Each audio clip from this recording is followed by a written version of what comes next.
Hello friends, मैं अनिल फिर से आप सभी का स्वागत करता हूं अपने चैनल नेटवर्क का फंडा में। इस वीडियो में हम लोग आज देखेंगे स्टैटिक राउटिंग क्या होती है और स्टैटिक राउटिंग कैसे करते हैं। इस पूरे प्रैक्टिकल को मैं करके दिखाऊंगा। मेरी ये रिकमेंडेशन है कि स्टैटिक राउटिंग की इस वीडियो को देखने से पहले आप मेरे राउटर की बेसिक्स वीडियो ज़रूर देख लीजिएगा, जिसका लिंक मैं डिस्क्रिप्शन में दे दे रहा हूँ।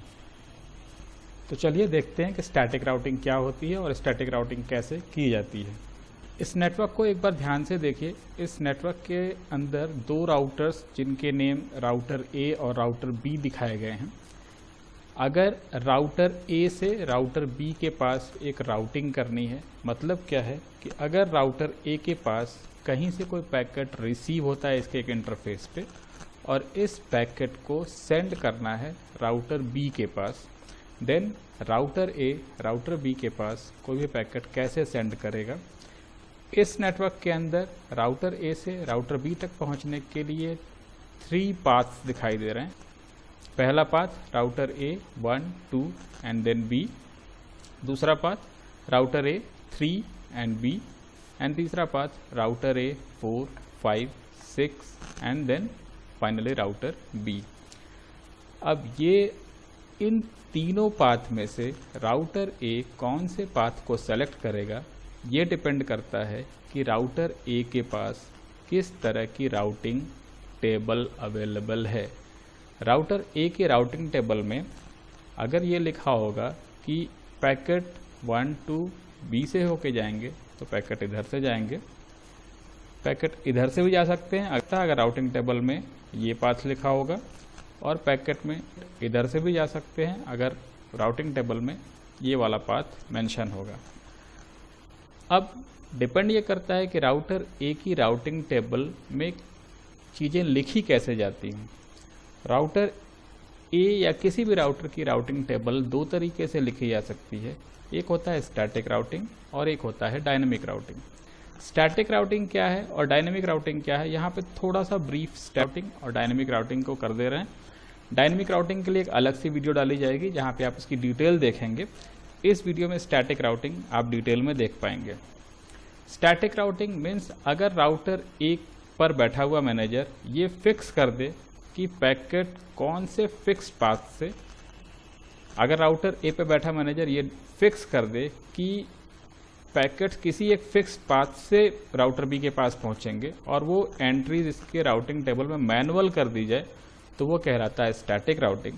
और डायनेमिक राउटिंग के अंदर क्या होता है, इन तीनों पाथ में से राउटर ए कोई भी एक पाथ सेलेक्ट करेगा कि राउटर ए के अंदर किस तरह की डायनेमिक राउटिंग या कौन से प्रोटोकॉल इनेबल करके रखे गए हैं। उन प्रोटोकॉल के बेसिस पे इन तीनों रूट में से कोई भी एक रूट को अपना बेस्ट पाथ सेलेक्ट कर लेगा राउटर बी तक पहुंचने के लिए। और वो डायनेमिक राउटिंग की डिटेल्स या प्रोटोकॉल्स हम लोग आगे की वीडियोस में देखेंगे। इस वीडियो में स्टैटिक राउटिंग की डिटेल्स देखते हैं। स्टैटिक राउटिंग क्यों की जाती है, सबसे पहले ये देखना जरूरी है कि स्टैटिक राउटिंग करते क्यों हैं। इसके बाद हम लोग स्टैटिक राउटिंग करके देखेंगे स्टैटिक राउटिंग कैसे की जाती है। बट सबसे पहले ये देखते हैं स्टैटिक राउटिंग क्यों की जाती है। स्टैटिक राउटिंग का जो सबसे पहला एडवांटेज है वो है बेटर सिक्योरिटी।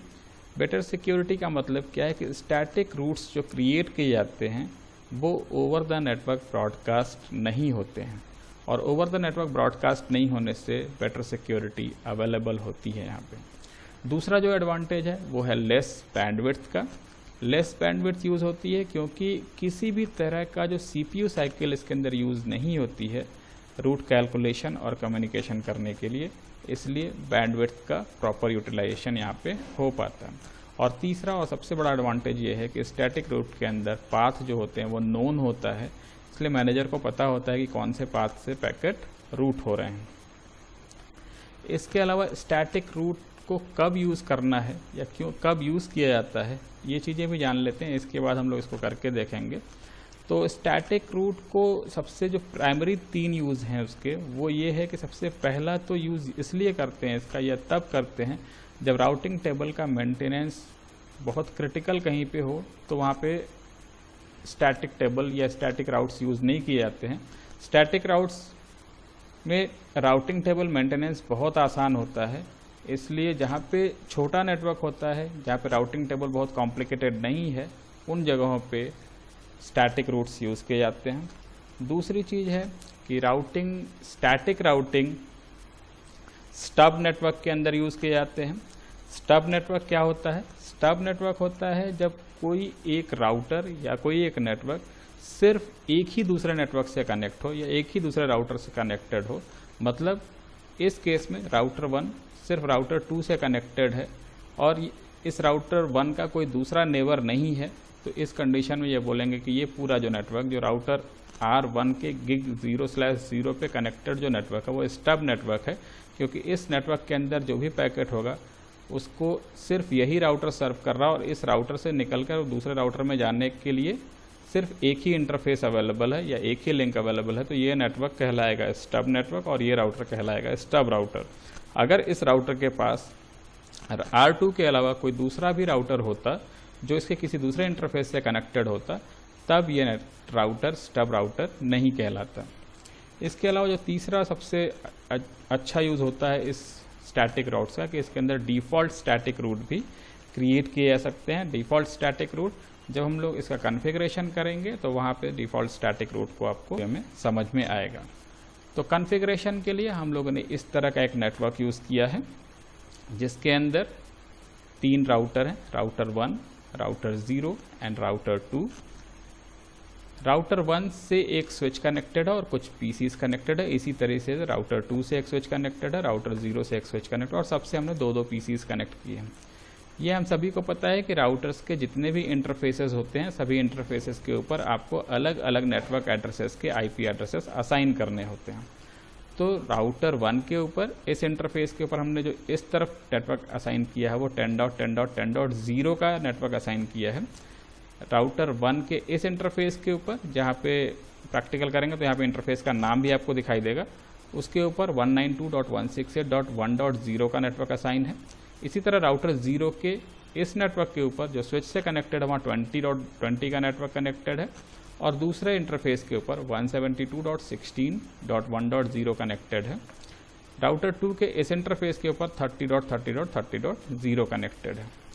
इसी कॉन्फ़िगरेशन को हम लोग करके देखेंगे, एग्जैक्ट यही कॉन्फ़िगरेशन सिस्को पैकेट ट्रेसर में क्रिएट करेंगे और वहाँ पे स्टैटिक राउटिंग करके देखेंगे और स्टैटिक राउटिंग की डिटेल्स वहाँ पे आपको बहुत इजी वे में समझ में आ जाएगी। तो चलिए, ये वही नेटवर्क है जिसके ऊपर हमको स्टैटिक राउटिंग सीखनी है, एग्जैक्ट वही जो अभी थोड़ी देर पहले आपको हमने स्लाइड में दिखाया था। यहाँ पे ये जो राउटर है 1841, इसको हमने एक सिटी का नाम दे दिया रांची। यहाँ पे एक दूसरा जो राउटर है वो जमशेदपुर और ये तीसरा जो राउटर है उसको हमने नाम दिया कोलकाता। अब हम लोगों को ये देखना है कि एक नेटवर्क जो रांची से कनेक्टेड है, जो लोकल नेटवर्क कनेक्टेड है, जो 10.10.10.0 का नेटवर्क है, वो रांची राउटर 1841 के इंटरफेस 0/1 फास्ट इथरनेट 0/1 से कनेक्टेड है, जिसमें नेटवर्क एड्रेस 10.10.10.0 का है और 0/0 पे 192.168.1.0 है। इस तरह का नेटवर्क क्रिएट करने के बाद सबसे पहले करना क्या है कि सभी इंटरफेसेस के ऊपर आईपी एड्रेसेस असाइन कर लेने हैं। आईपी एड्रेसेस हम लोगों ने पहले से प्लान कर रखा है, उसी नेटवर्क एड्रेसेस के आईपी एड्रेसेस इन इंटरफेसेस के ऊपर प्रोवाइड करेंगे। तो हम कुछ इंटरफेसेस के ऊपर आईपी एड्रेस आपको प्रोवाइड करके इस वीडियो में दिखा दे रहे हैं। जैसे इस राउटर के 0/1 के ऊपर आईपी एड्रेस असाइन करना है, तो राउटर के क्लिक किए और रांची राउटर पे क्लिक किए और इसके CLI मोड में गए। CLI मोड में जाने के बाद यहाँ पे राउटर का नाम आपको दिखाई दे रहा है, इसके ऊपर आईपी एड्रेस प्रोवाइड करने के लिए आपको ग्लोबल कॉन्फ़िगरेशन मोड में जाना होगा। तो उसके लिए आप EN लिखेंगे और फिर लिखेंगे config-t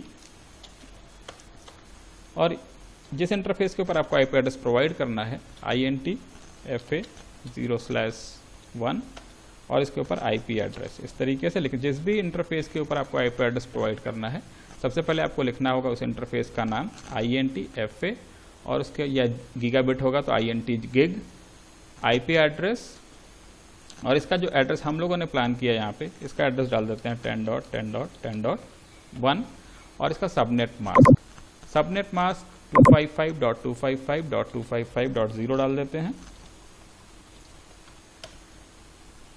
ये इस इंटरफेस के ऊपर आईपी एड्रेस असाइन हो गया। इसी तरह राउटर के 0/0 इंटरफेस के ऊपर भी आईपी एड्रेस प्रोवाइड करेंगे, जिसके ऊपर एड्रेस हम लोग प्लान कर लेते हैं 192.168.1.1 यहाँ पे, और यहाँ पे 1.2। इसी तरीके से इस राउटर के इंटरफेस के ऊपर यहाँ पे जो एड्रेस असाइन करेंगे ईथरनेट 0/1/0 पे जो स्विच से कनेक्टेड है, यहाँ पे एड्रेस असाइन कर देते हैं 20.20.20.1, क्योंकि यहाँ पे जो नेटवर्क है 20 डॉट सीरीज का है। इसी तरीके से यहाँ पे जो एड्रेस असाइन करेंगे वो 172.16.1.2 कर देते हैं यहाँ पे, और यहाँ पे .1 कर देते हैं, और इस इंटरफेस के ऊपर 30.30.30.1 कर देते हैं। इस तरीके से सभी इंटरफेसेस के ऊपर आईपी एड्रेसेस हम लोग असाइन कर लेंगे। असाइन करने के बाद, आईपी एड्रेस असाइन करने के बाद आपको करना क्या है, सभी इंटरफेसेस के ऊपर आईपी एड्रेस हमने असाइन कर रखे हैं, और असाइन करने के बाद जो इस इंटरफेस का, जो रांची इंटरफेस के 0/1 इंटरफेस का जो आईपी एड्रेस होगा, जो हम लोगों ने असाइन किया है 10.10.10.1, वो इन पीसीज के अंदर वो इसका डिफ़ॉल्ट गेटवे एड्रेस हो जाएगा। इस पीसी का एड्रेस भी हम लोगों ने 10.10.10.2 असाइन किया है, इसका 10.10.10.3 कर देंगे। सबनेट मास्क वही, और डिफ़ॉल्ट गेटवे इस इंटरफेस का आईपी एड्रेस यहाँ पे डिफ़ॉल्ट गेटवे हो जाएगा, क्योंकि यहाँ से जब ये पैकेट दूसरे नेटवर्क में मूव करेंगे तो वो इस राउटर के इस इंटरफेस के ऊपर आने के बाद ही मूव करेंगे, तो इस इंटरफेस को इन पीसीज का डिफ़ॉल्ट गेटवे बना देना है। सिमिलरली इस लैपटॉप 0 और लैपटॉप 1 का जो डिफ़ॉल्ट गेटवे होगा वो यहाँ का आईपी एड्रेस होगा, और यहाँ पे हमने आईपी एड्रेस प्रोवाइड किया है 20.20.20.1। चलिए इसके ऊपर भी आईपी एड्रेस देखते हैं। इसके ऊपर भी हमने आईपी एड्रेस इस पीसी का असाइन किया 20.20.20.2 और डिफ़ॉल्ट गेटवे दे दिया 20.20.20.1। इसी तरीके से इसका भी, और इस केसेस में इनका जो आईपी एड्रेस है 30. इस लैपटॉप 3 का आईपी एड्रेस 30.30.30.3 है, और इसका सबनेट मास्क क्लास सी का सबनेट मास्क, और इसका डिफ़ॉल्ट गेटवे इस इंटरफेस का आईपी एड्रेस 30.30.30.1 डाल दिया, और इसी तरीके से इस लैपटॉप का 30.30.30.2 और इसके अंदर भी इसी इंटरफेस का आईपी एड्रेस असाइन कर देंगे। इस तरीके से यह नेटवर्क क्रिएट हो गया।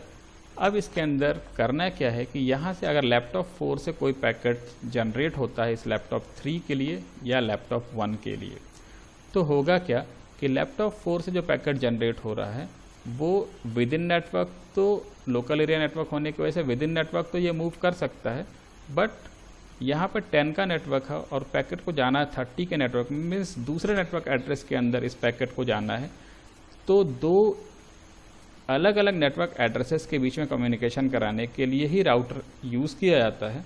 तो इस राउटर को एक राउटिंग टेबल बतानी होगी कि उस राउटिंग टेबल को यूज़ करते हुए पैकेट यहाँ तक पहुँचे। और इस वीडियो में हम लोग एक स्टैटिक रूट क्रिएट कर रहे हैं। स्टैटिक रूट का मतलब एक फिक्स रूट होगा और उसी फिक्स रूट के ऊपर पैकेट मूव करेंगे। राउटर अपने से डिसाइड नहीं कर सकता कि कौन से इंटरफेस के ऊपर वो पैकेट मूव करेंगे। राउटर को ये डिसाइड करना है कि मैनेजर जिस रूट के ऊपर पैकेट को सेंड करना चाहता है या जो पाथ सेलेक्ट करना चाहता है उसी पाथ के ऊपर पैकेट मूव होंगे। और स्टैटिक राउटिंग को पॉइंट टू पॉइंट राउटिंग भी कहते हैं। इस केस में जो रांची का राउटर है वो स्टब राउटर है, क्योंकि ये राउटर सिर्फ एक राउटर से कनेक्टेड है यहाँ पे और इसका कोई दूसरा राउटर नेबर नहीं है। कोलकाता राउटर भी स्टब राउटर है, लेकिन जमशेदपुर राउटर किससे 2 राउटर्स कनेक्टेड हैं, means Jamshedpur router stub router नहीं है। तो चलिए रांची राउटर के ऊपर हम लोग एक स्टैटिक रूट क्रिएट करते हैं और स्टैटिक रूट तीनों ही राउटर के ऊपर हम लोग क्रिएट करके देखेंगे। फिर किन्हीं भी 2 पीसीज के बीच में पिंग करा कर देखेंगे कि वो पिंग हो रहा है या नहीं हो रहा, क्योंकि हम लोग जानते हैं कि 2 अलग अलग नेटवर्क एड्रेसेस के बीच में डायरेक्टली कम्युनिकेशन नहीं होता है। उसके लिए इन राउटर्स के अंदर राउटिंग टेबल बनानी पड़ेगी। तो चलिए राउटर रांची राउटर 184 के अंदर हम लोग स्टैटिक रूट क्रिएट करते हैं। स्टैटिक रूट क्रिएट करने के लिए आपको ग्लोबल कॉन्फ़िगरेशन मोड में जाना होगा। अभी हम लोग ग्लोबल कॉन्फ़िगरेशन मोड में आ गए और ग्लोबल कॉन्फ़िगरेशन मोड में एक कमांड आपको लिखना होता है आईपी रूट। आईपी रूट के बाद इस राउटर से जितने भी इनडायरेक्टली कनेक्टेड नेटवर्क्स हैं वहाँ तक पैकेट को सेंड कराना होगा। आपको कमांड लिखना है, इस राउटर से जितने भी इनडायरेक्टली कनेक्टेड नेटवर्क्स हैं वहाँ तक के लिए इस राउटर के अंदर रूट क्रिएट करने पड़ेंगे। ये जो राउटर है इससे डायरेक्टली कनेक्टेड नेटवर्क है 10.10.10.0 जो इसके एक इंटरफेस पे 0/1 पे कनेक्टेड है, और दूसरा जो डायरेक्टली कनेक्टेड नेटवर्क है वो 192.168.1.0 है जो 0/0 पे कनेक्टेड है। इसके लिए इस राउटर के अंदर किसी भी तरह की राउटिंग की रिक्वायरमेंट नहीं है। लेकिन 20.20.20.0 जो राउटर रांची राउटर से डायरेक्टली कनेक्टेड नहीं है, 172.16.1.0 ये भी इससे कनेक्टेड नहीं है, और 30 का जो नेटवर्क है वो भी इससे कनेक्टेड नहीं है। तो इस राउटर के ऊपर static route 3 static route create करने पड़ेंगे, और वो स्टैटिक रूट क्या होंगे, वो क्रिएट करने का जो सिंटैक्स है वो है IP रूट स्पेस, और जिसके लिए आपको रूट क्रिएट करना है वो नेटवर्क एड्रेस। तो सबसे पहले हम लोग 20 वाले नेटवर्क के लिए यूज़ करते हैं 20.20.20.0 स्पेस देके सबनेट मास्क। तो उसका सबनेट मास्क हम लोगों ने दिया था 255.255.255.0, और उसके बाद जो अगला सबसे इम्पोर्टेंट चीज़ है वो है कि यहाँ से जब पैकेट मूव होंगे तो वो कौन से इंटरफेस के थ्रू आगे जाएंगे, मीन्स इस राउटर का नेक्स्ट हॉप IP एड्रेस क्या है। जिस राउटर के लिए आप राउटिंग टेबल क्रिएट कर रहे हैं उस राउटर का नेक्स्ट हॉप IP एड्रेस इसके बाद असाइन करना होता है।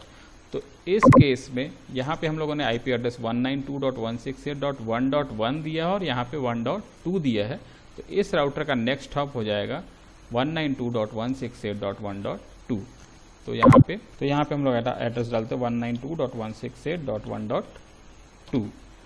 ये स्टैटिक रूट क्रिएट हो गया।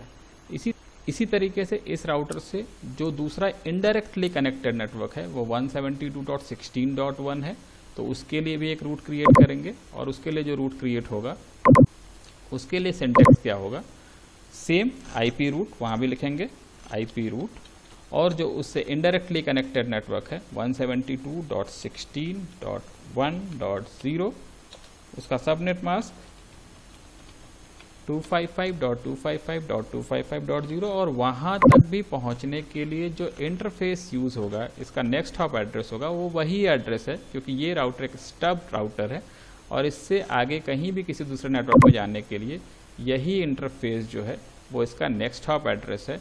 तो 20 डॉट सीरीज़ के लिए भी यही नेक्स्ट हॉप एड्रेस था, 172 के लिए भी यही नेक्स्ट हॉप होगा, और 30 के लिए भी इसका वही नेक्स्ट हॉप एड्रेस होगा।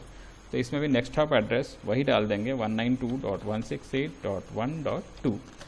ये 172 डॉट सीरीज़ के लिए हो गया, और इसी तरीके से IP रूट 30 डॉट सीरीज़ के लिए भी कर देंगे 30.30.30.0, और इसका सबनेट मास्क 255.255.255.0, और इसके लिए भी जो नेक्स्ट हॉप एड्रेस होगा वो 1.2 होगा। तो IP रूट क्रिएट करने का जो सिंटैक्स है वो क्या है, IP रूट, और जिस नेटवर्क के लिए आपको रूट क्रिएट करना है means destination address, IP route followed by destination address followed by subnet mask of the destination address and followed by the next hop address. Next hop address always एक IP address होगा, और destination address always network address होगा। ये चीज़ें आपको सिर्फ ध्यान देनी है। इसी तरीके से इस राउटर के अंदर भी स्टैटिक रूट क्रिएट किए जाएंगे, और इस राउटर के अंदर भी स्टैटिक रूट क्रिएट किए जाएंगे। इस राउटर के अंदर जब स्टैटिक रूट क्रिएट करेंगे तो कैसे क्रिएट करेंगे, इस राउटर के अंदर भी स्टैटिक रूट क्रिएट करके एक रूट क्रिएट करके हम आपको दिखा देते हैं। इसके भी ग्लोबल कॉन्फ़िगरेशन मोड में जाएंगे, लिखेंगे config t, और इस राउटर के अंदर जो इस राउटर से जो इनडायरेक्टली कनेक्टेड नेटवर्क हैं वो हैं ये 10.10.10.0, क्योंकि 20 इसके डायरेक्ट इंटरफेस पे कनेक्टेड है, 192.168 डायरेक्टली कनेक्टेड है, 172.16 भी इस राउटर के डायरेक्टली कनेक्टेड इंटरफेस पे हैं। तो इस राउटर के पास दो इनडायरेक्टली कनेक्टेड नेटवर्क हैं 10.10.10.0, और इस तरफ जो था वो 30.30.30.0 इस जमशेदपुर राउटर से डायरेक्टली कनेक्टेड नहीं है तो इसके ऊपर डायरेक्टली कनेक्टेड नेटवर्क्स जो हैं उसके अलावा जो इनडायरेक्टली कनेक्टेड नेटवर्क हैं उनके आईपी रूट्स क्रिएट करने होंगे। तो चलिए आईपी रूट क्रिएट करते हैं। आईपी रूट 10.10.10.0 जो इस राउटर से इनडायरेक्टली कनेक्टेड नेटवर्क है। इसका सबनेट मास्क 255.255.255.0 और इस राउटर का जो नेक्स्ट हॉप एड्रेस होगा इस इधर जाने के लिए वो क्या होगा, ये इंटरफेस का आईपी एड्रेस और इसका एड्रेस हम लोगों ने डाला है 192.168.1.1। ये इस राउटर के ऊपर स्टैटिक रूट क्रिएट हुआ यहाँ तक आने के लिए और इस राउटर के ऊपर एक स्टैटिक रूट 30.series पे जाने के लिए भी क्रिएट करते हैं। उसके लिए भी हम लोग लिखेंगे IP root 30.30.30.0 space subnet mask 255.255.255.0 और नेक्स्ट हॉप एड्रेस जो होगा इस केस में यहाँ से जो नेक्स्ट हॉप एड्रेस इधर जाने के लिए होगा वो इस इंटरफेस का आईपी एड्रेस और इस इंटरफेस का आईपी एड्रेस हम लोगों ने डाला था 172.16.1.1 और ये इस राउटर के ऊपर भी दोनों स्टैटिक रूट क्रिएट हो गए। सिमिलरली इस राउटर के ऊपर भी स्टैटिक रूट क्रिएट करना होगा आपको, तो इस राउटर के ऊपर स्टैटिक रूट क्रिएट कर लेते हैं हम लोग। इस राउटर से इनडायरेक्टली कनेक्टेड नेटवर्क है 20.20.20.0, 192.168.1.0 एंड 10.10.10.0 मीन्स इसके ऊपर भी 3 स्टैटिक रूट क्रिएट करने होंगे। उसके लिए ग्लोबल कॉन्फ़िगरेशन मोड में जाएंगे। ग्लोबल कॉन्फ़िगरेशन मोड में जाने के बाद आईपी रूट और कमांड लिखेंगे। सबसे पहले इसके लिए 10 वाला रूट क्रिएट करते हैं हम लोग 10.10.10.0 स्पेस सबनेट मास्क 255.255.255.0 और इस राउटर के लिए जो नेक्स्ट हॉप एड्रेस होगा टूवर्ड्स 10.10.10.0 यहाँ से पैकेट चलेगा तो सब इस इंटरफेस के ऊपर जाएगा। इसका नेक्स्ट हॉप एड्रेस हो जाएगा इस राउटर का ये वाला इंटरफेस 0/1 का जो इंटरफेस है वो, और इस पे आईपी एड्रेस है 172.16.1.2। तो 172.16.1.2 ये एक रूट क्रिएट हो गया। अब इसके ऊपर दूसरा रूट क्रिएट करते हैं हम लोग 20.series के लिए, क्योंकि 20.series भी इस कोलकाता राउटर से डायरेक्टली कनेक्टेड नहीं है, तो इसके ऊपर भी आईपी रूट क्रिएट कर देते हैं। इसके ऊपर भी जब आईपी रूट क्रिएट करेंगे कोलकाता नेटवर्क के लिए तो वो आईपी रूट 20.20.20.0 इधर 20.0 सीरीज का नेटवर्क था 20.20.0 और इसके लिए भी जो नेक्स्ट हॉप एड्रेस होगा वो यही होगा तो 172.16.1.2 और इसी तरीके से इस 192.168.1.0 के लिए भी एक आईपी रूट क्रिएट करना पड़ेगा, क्योंकि ये भी नेटवर्क इस राउटर कोलकाता राउटर से डायरेक्टली कनेक्टेड नहीं है। ये जो जमशेदपुर और रांची के बीच का जो नेटवर्क है वो भी इससे डायरेक्टली कनेक्टेड नहीं है। तो कोलकाता राउटर के ऊपर इस रूट के लिए भी इस नेटवर्क एड्रेस के लिए भी एक आईपी रूट क्रिएट करना पड़ेगा। तो वो आईपी रूट के लिए कमांड लिखेंगे हम लोग, कमांड लिखेंगे 192.168.1.0 सबनेट मास्क और इस इंटरफेस का IP address next hop address Kolkata router का नेक्स्ट हॉप एड्रेस हो जाएगा 172.16.1.2 और ये आईपी रूट भी क्रिएट हो गया। अब इन तीनों राउटर्स के ऊपर आईपी रूट क्रिएट हो गए। अब हम लोग चाहेंगे तो किन्हीं भी लैपटॉप से किसी भी दूसरे लैपटॉप को एक्सेस कर सकते हैं। तो चलिए लैपटॉप 4 से इस लैपटॉप 3 को एक्सेस करके देखते हैं, पिंग करके देखते हैं।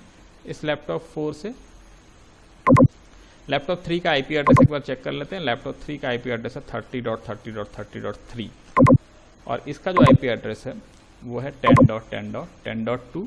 दोनों अलग अलग नेटवर्क एड्रेसेस के हैं। तो चलिए इस राउटर से पिंग करते हैं, पिंग 30.30.30.3 और देखते हैं कि ये पिंग हो रहा है या नहीं हो रहा। इनिशियली ये थोड़ा टाइम लेगा क्योंकि आपको आर्प याद होगा, ARP से ये यहाँ का मैक एड्रेस रिकवर करेगा और मैक एड्रेस रिकवर करने में कुछ टाइम लग सकता है। उसके बाद ये पिंग करना स्टार्ट कर देता है। देखिए 3 पैकेट रिक्वेस्ट टाइम आउट गया और चौथा पैकेट ये पिंग हुआ और अभी फिर से इसी आईपी एड्रेस को फिर से पिंग करेंगे तो ये सभी पैकेट्स पिंग हो रहे हैं। मीन्स यहाँ से मीन्स 10 डॉट नेटवर्क से 30 डॉट नेटवर्क के अंदर कम्युनिकेशन होने लगा। इसी तरीके से अगर हम लोग चाहेंगे 30 डॉट से इस 20 डॉट में पिंग करने के लिए, तो इसका जो आईपी एड्रेस है वो है 20.2। तो यहाँ से 30.3 से हम लोग 20.2 को पिंग करके देखते हैं। पिंग 20.20.20.2 और ये देखते हैं कि पिंग हो रहा है या नहीं हो रहा है। इसके अंदर भी वो आर्क का अभी इशू होगा। हाँ, यहाँ भी देखिए ये पिंग हो रहा है। ये इसी तरीके से आप किसी से भी किसी को पिंग करके देखेंगे तो ये पिंग होगा। मीन्स 2 अलग अलग नेटवर्क एड्रेसेस के बीच में कम्युनिकेशन स्टैब्लिश हो गया। अब इसमें जानने वाली चीज़ क्या है, एक चीज़ और यहाँ पे जानने की चीज़ है कि अगर लैपटॉप 4 एक एड्रेस एक्सेस करना चाह रहा है 4.4.4.4, तो 4.4.4.4 ये एक्सेस कर पाएगा या नहीं कर पाएगा। सबसे पहला क्वेश्चन तो यही है। आंसर है कि ये नहीं कर पाएगा, क्योंकि इसके ये जहाँ से एक्सेस कर रहा है जिस राउटर के पास, उस राउटर के राउटिंग टेबल में क्या क्या इन्फॉर्मेशन है। सबसे पहले तो ये देखना होगा कि इस राउटर के अंदर या किसी भी राउटर के अंदर कौन कौन राउटिंग टेबल के अंदर कंटेंट्स क्या लिखे हुए हैं। तो चलिए पहले राउटिंग टेबल कैसे चेक करते हैं वो देखते हैं। अभी हम लोग ग्लोबल कॉन्फ़िगरेशन मोड में हैं। यहाँ से आप एग्जिट हो जाइए, या यहाँ पे भी आप कमांड डाल सकते थे। यहाँ से एग्जिट होके आप यूज़र मोड में आ जाइए। यूज़र मोड में आने के बाद यहाँ पे आप कमांड डालिए शो आईपी रूट। ये कमांड अगर आप प्रिविलेज मोड में भी डालते तो भी शो आईपी रूट डालते। अगर ग्लोबल कॉन्फ़िगरेशन मोड में डालना होता तो आप लिखते do show IP root. Show IP root लिखने के बाद आपको यहाँ पे एक टेबल दिखाई दे रहा है। इस टेबल को ध्यान से देखिए। इसके अंदर कुछ रूट्स दिखाई दे रहे हैं। यहाँ पे 5 रूट्स दिखाई दे रहे हैं, 1 2 3 4 एंड 5। अब इसके अंदर दो के ऊपर प्रीफिक्स लिखा हुआ है C और 3 के ऊपर लिखा हुआ है S। ये इस रांची राउटर का राउटिंग टेबल है, जिसके अंदर लिखा हुआ है C 10.10.10.0 इज डायरेक्टली कनेक्टेड। इससे जो डायरेक्टली कनेक्टेड नेटवर्क है देखिए 0/1 के ऊपर 10.10.10.0, और जो दूसरा नेटवर्क जो इससे कनेक्टेड है 192.168.1.0 है, वो भी इससे डायरेक्टली कनेक्टेड है। तो 192.168.1.0 is directly connected via fast Ethernet 0/0। ये इंटरफेस का नाम भी लिखा हुआ है और डायरेक्टली कनेक्टेड नेटवर्क का नेटवर्क एड्रेस भी यहाँ पे मेंशन है, और उसके लिए जो प्रीफिक्स यूज होगा यहाँ पे वो C लिखा होगा।